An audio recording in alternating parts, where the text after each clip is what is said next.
At last weekend's Saudi Arabian Grand Prix, we saw Sergio Perez take his first win of the season and beat teammate Max Verstappen. Journalists and TV pundits worldwide have been jumping on this change of the usual running order to help fuel stories and to drive a narrative of there hopefully being some kind of championship battle this season. Whilst I think the idea of Perez really being any kind of serious contender to Max Verstappen is pretty far-fetched, we are starting to see more and more mutterings of discontent from the Mexican driver's side of the garage, and given Red Bull's history with number 2 drivers, we could see things boil over dramatically if Perez feels he's being snubbed by the team. More on that a little bit later in the video, but first let's take a look at the claim of Sergio Perez as the street circuit king. Perez has been touted by the pundits as the king of the street circuit after his recent success in Jeddah, along with his race wins in Monaco and Singapore in the 2022 season. But if we look back at what really happened in these races, the theories from behind the microphone start to fall apart a little. In 2022, Perez beat Verstappen in just 4 out of the 22 races. The 2 aforementioned street circuit wins included a very helpful red flag in Monaco qualifying, caused by Perez himself, along with a Red Bull fueling error in Singapore quali that meant Max could only start from 8th.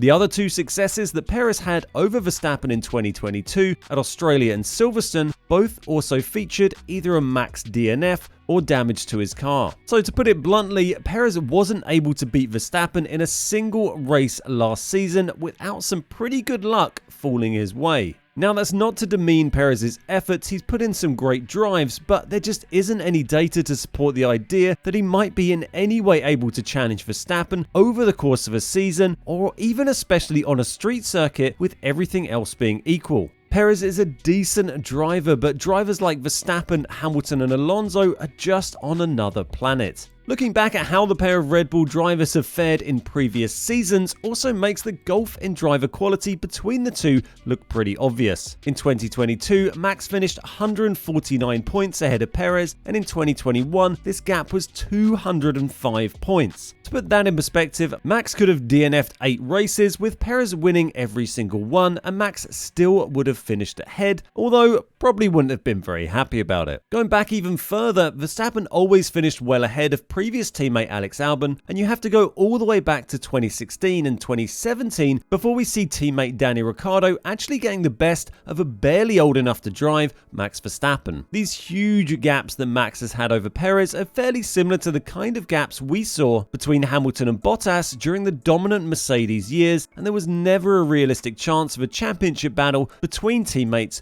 on either count. But despite all this sounding pretty gloomy for the season ahead in terms of the championship, there is still some potential for drama at the front of the grid. After this weekend's Saudi Arabian Grand Prix, Perez was not especially happy with his team's communication towards the end of the race, which he felt helped Max Verstappen steal the fastest lap off him right at the last minute and grab a bonus championship point in the process. This looked like another incident of what Perez perhaps sees as the team prioritizing Verstappen, and brings back memories of more discontent back in Brazil 2022, in which Perez was once again left annoyed at his teammate after Max refused to give P6 back to Perez to help him towards finishing second in the championship. These incidents stung the popular Mexican driver and his supporters, especially when contrasted to the almighty effort Perez put in to slow down Lewis Hamilton and help Verstappen win a championship back during the now infamous Abu Dhabi Grand Prix of 2021. Now, of course, both these disagreements are just a little noise, and we've yet to see it get to a point where we see fireworks start erupting on or off the track between the two drivers. But being second driver in a championship winning car does eventually take its toll. Whilst more closely matched than Perez and Verstappen, Hamilton and Rosberg had several comings together at Mercedes, especially in 2016, where they collided on lap 1 of the Spanish Grand Prix in dramatic style and took each other out of the race, and again on the final lap in Austria in the same year, which took off Rosberg's front wing and ended up dropping him down to 4th.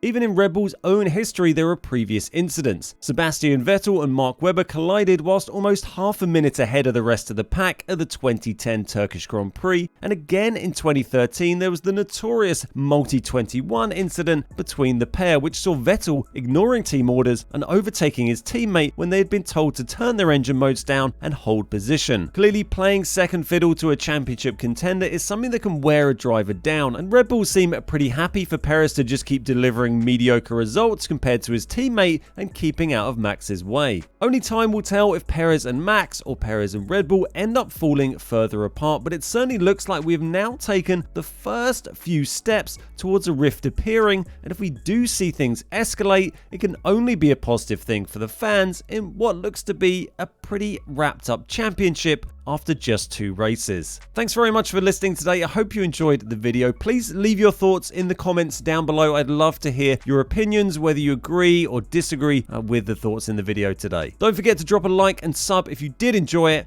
and I'll see you on the next one.